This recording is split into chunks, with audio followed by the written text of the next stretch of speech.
투자로 돈을 벌 수 있는 방법은 두 가지 조건을 만족시켜야 되는 것 같아요. 첫 번째는, 두 번째로는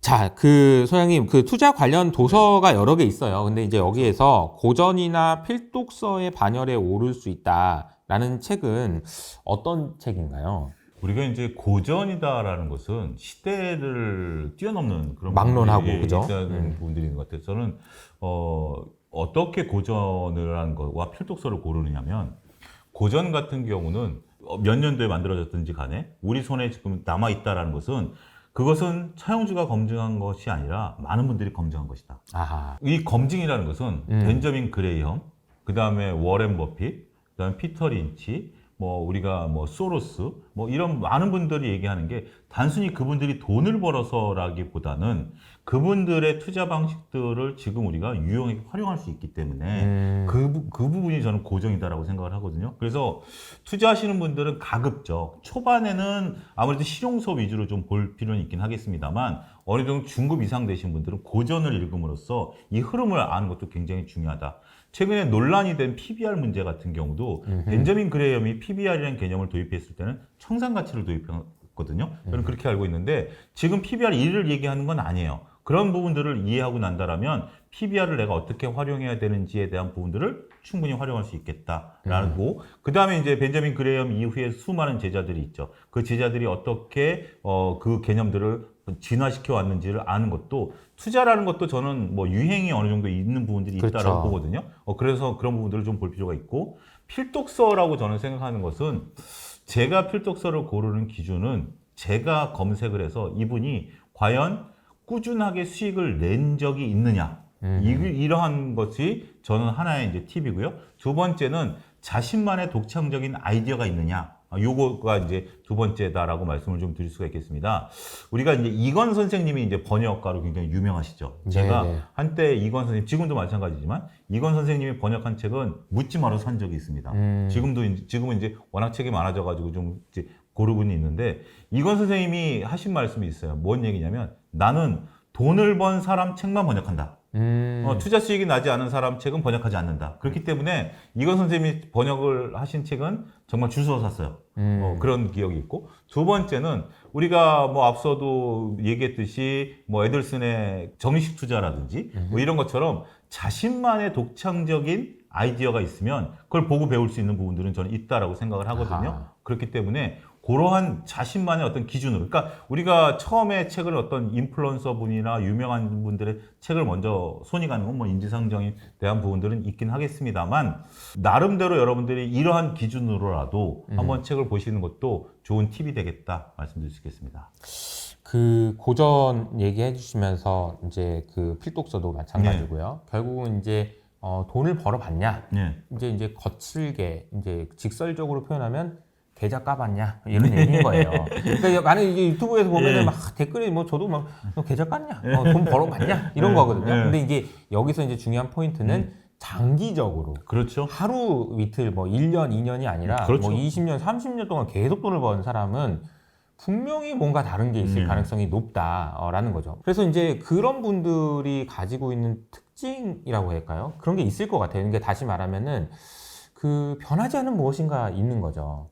이 세상이 변화무쌍하고 많은 것들이 바뀌고 유행이 지나가고 새로운 것들이 나오고 하지만 변하지 않는 무엇인가를 잡고 있는 것 아닐까. 근데 그분들이 잡고 있는 변하지 않는 거는 뭘까요? 투자에서. 저는 그 부분에 대해서는 이게 딱 자신만의 매매 법칙. 자신만의 매매 법칙이 저는 변하지 않는 기준이다라고 봐요. 우리 이혜석 대표님도 우리 주식 투자계에서 명확한 자기 기준이 있으신 분으로 또 유명한 분 아니겠습니까? 네. 그리고 저도 마찬가지고요. 이거는 물론 다를 수는 있어요. 하지만 맞아요. 내가 이 방식으로 투자를 한다라는 것들, 자기만의 원칙이 있는 것이 매우 중요한데요. 저는 이렇게 표현드리고 싶어요. 저도 이제 증권회사 25년을 다니고, 그 다음에 이제 프리랜서 생활도 여러 가지 하고, 이제 경제연구소 활동도 하고 있는 상태인데, 제주에 돈 버신 분들 꽤 계세요. 근데 단기간에 또 돈을 버셨던 분들도 또 있어요. 근데 이분들의 이제 차이점이 뭐냐면, 꾸준히 돈을 버신 분 치고 자기 원칙이 없는 분이 없어요. 아하. 근데 단기간에 로또처럼 돈을 버셨던 분들은 원칙이 없는 경우에 대부분 그 돈을 다 잃으셨어요. 심지어 이것도 원칙이에요. 어떤 분은 제 주위에 계속 실패만 하다가 한 종목 잘 잡아서 엄청나게 성공을 했어요. 그러니까 돈을 벌었어요. 한 번에 돈을 제대로 벌었어요. 그러고 나서 그분이 뭐 했냐? 주식을 접었어요. 나는 이것은 내 실력이 아니라 운이다. 그래서 나는 부동산 투자를 하겠다. 라고 해서 부동산으로 가신 분이 계세요. 저는 그것도 그분의 나름대로 원칙이다라고 봐요. 내가 돈을 번 것이 실력인지 아니면 운인지를 알았다라는 자체가 굉장히 현명한 거 아니겠습니까? 엄청난 거죠. 엄청난 거죠. 그분은 타오페리스 동호회 회장까지 하시면서 신문에 한번 난 적이 있어요. 이름 검색하면 나옵니다. 그래서 네. 제가 그렇기 때문에 이제 그분을 말씀 좀 드리는 건데 이런 것처럼 자신만의 원칙을 여러분들이 만들어가는 과정이 저는 필요하다라고 봐요. 물론 처음부터 원칙을 완벽하게 만들 수 있는 사람은 없습니다. 그런데 투자에서 원칙을 어떻게 만드느냐라고 한다면 일단 여러분들이 들으신 얘기, 본 얘기, 책에서 본 얘기, 유튜브에서 본 얘기, 이효석 대표님 강의에서 들은 얘기 중에서 나한테 마음에 맞는 얘기들, 내가 따라해야겠다는 얘기를 적으세요. 백지에다가. 막 중구난방으로 적힐 겁니다. 막 중구난방으로 적히다 보면 그러면서 매매를 내가 하고 실질적으로 더 공부를 하다 보면 이게 어느 정도 정리가 될 거예요. 정리가 되는데 여기서 중요한 것은 내가 실천 불가능한 거는 버려야 됩니다. 그쵸. 아무리 정말 금과 옥조 같은 얘기고 좋은 얘기를 하더라도 이런 경우도 있어요. 단기 투자로 나름대로 좀 수익을 좀 내시는 분들이 좀 있어요. 그런 분들은 장기 투자가 안 맞는 거예요. 그리고 또 나는 뭐 빠르게 돈을 벌고 싶지만 성격상 주식을 샀는데 주가가 빨간불이 됐는데 심장이 벌렁벌렁거린다? 이거는 단기 투자하시면 안 돼요. 이런 부분도 심장병 걸려요. 그렇기 때문에 그런 것들을 나만의 원칙들을 하나씩 시간이 가면서 만들어야 되는데 그 다음에 이제 해야 될 것은 뭐냐? 내가 만든 원칙은 죽었다 깨어나도 지킨다. 자꾸 여러분들 이 원칙을 만들어갈 때는 자꾸 시행착오를 겪는 거예요. 시행착오를 겪는 건데 우리가 뭐 드라마에서 나왔죠. 초밥 밥알이 몇 개라고요?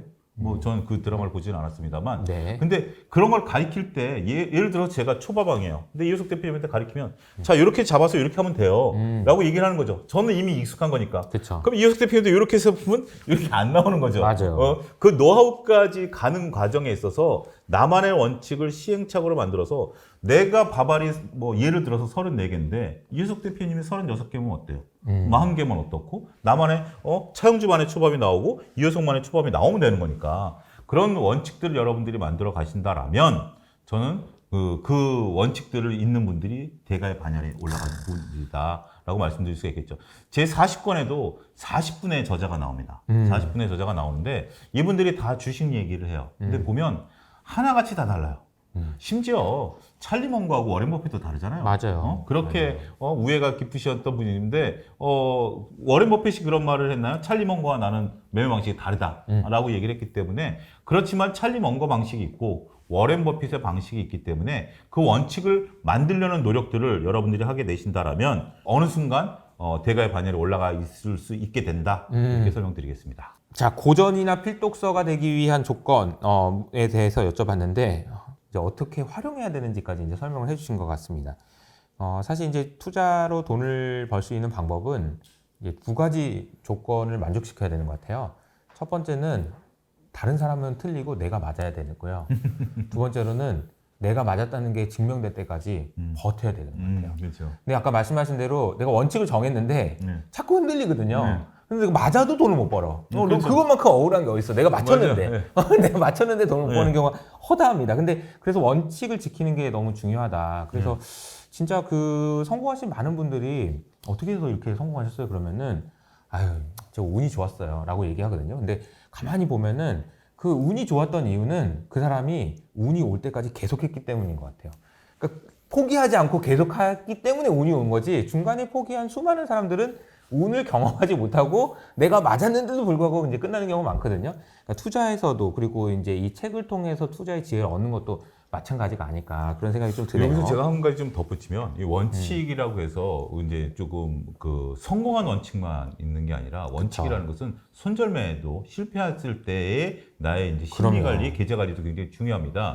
만약에 내가 A라는 주식을 10,000원에 샀는데 9,000원까지 빠지면 손절매할 거야 라고 원칙을 정했다라면 많은 분들이 9,000원이 오면 그 원칙을 지키려고 생각하지 않아요.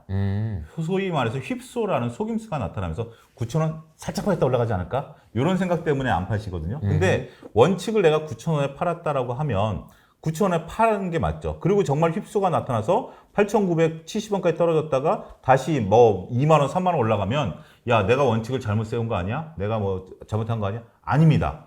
잘한 겁니다. 여러분들이 10,000원에 사서 9,000원에 팔겠다라면 그 9,000원에 대해서 팔고 다시 10,000원, 20,000원 올라갔을 때 살 수 있는 그런 원칙을 또 만들면 되는 것이고 그리고 여러분들이 내가 혹시 이 원칙이 잘못된 거 아니야? 너무 요 손절매 원칙을 좀 짧게 잡은 거 아니야? 그리고 내가 뭐 놓치고 있는 거 아니야? 요런 부분들을 여러분들이 원칙으로 만들어내야지 내가 10,000원에 사서 9,000원에 판 것을 결과론적으로 잘못됐다 그래서 내 원칙이 잘못됐다? 이렇게 보셔서는 안 돼요. 무조건 지키고 나서 그것을 발전시켜가는 과정이 매우 중요하다. 이 부분까지 덧붙이도록 하겠습니다.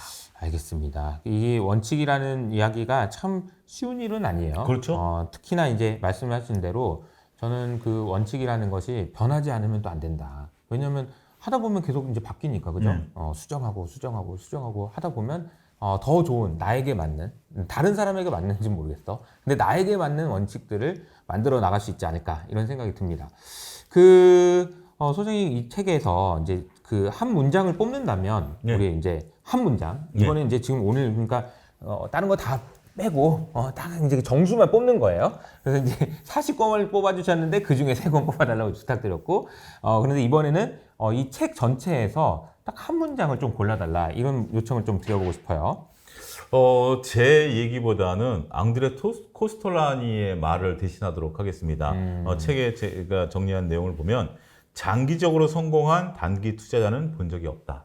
코스톨라니가 얘기를 했는데요. 이게 꼭 장기 투자가 옳다, 단기 투자가 옳다라는 말로 저는 해석하지 않습니다. 네네. 단기 투자도 오를 수는 있어요. 장기 투자도 오를 수가 있고요. 그렇지만 내가 어떠한 원칙과 어떠한 목적을 갖고 투자하는 것이 중요하지 내가 장기와 단기를 왔다 갔다 하면서 매매하는 것은 오히려 혼란만 가중시킬 수 있다. 이 부분으로 조금 대의적으로 좋게 해석한 부분들도 있고요.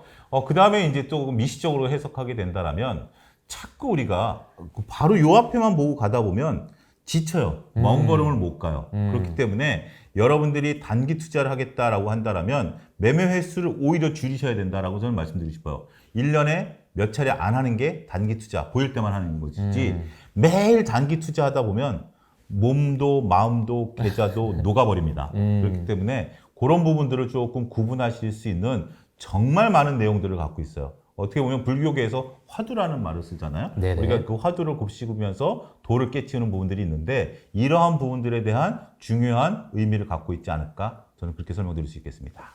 자, 오늘 주식투자 필독서 40 이라는 책의 저자이신 차영주 소장님과 함께 이야기를 나눠봤는데요. 아까 이제 사석에서 이야기를 하다 보니까 요즘에 또 유튜브를 또 시작하셨다는 얘기예요. 예, 리더스 인덱스 TV라는 유튜브를 시작을 했습니다. 리더스 인덱스. 네, 리더스 인덱스 TV. 뭐 주식과 관련된 내용이지만 기업과 관련된 내용들을 주로 다루고 있거든요. 그렇기 때문에 뭐 이 주식 올라요, 빠져요, 지금 시점이 타점이 좋아요, 안 좋아요 이런 내용은 하나도 없고요. 기업을 어떻게 봐야 되고 기업을 어떻게 분석해야 되는지 또 다른 분과 같이 저희 리더스 인덱스 TV를 좀 시작을 했으니까요. 많은 분들이 좀 찾아와 주셨으면 좋겠습니다. 알겠습니다. 오늘 정말 그 투자 영감을 많이 쏟아내 주신 것 같은데요. 오늘의 투자 영감이 큰 수익으로 돌아오는 그날까지 투자 영감 이호석이 함께 하겠습니다. 다음 시간에 만나요. 안녕.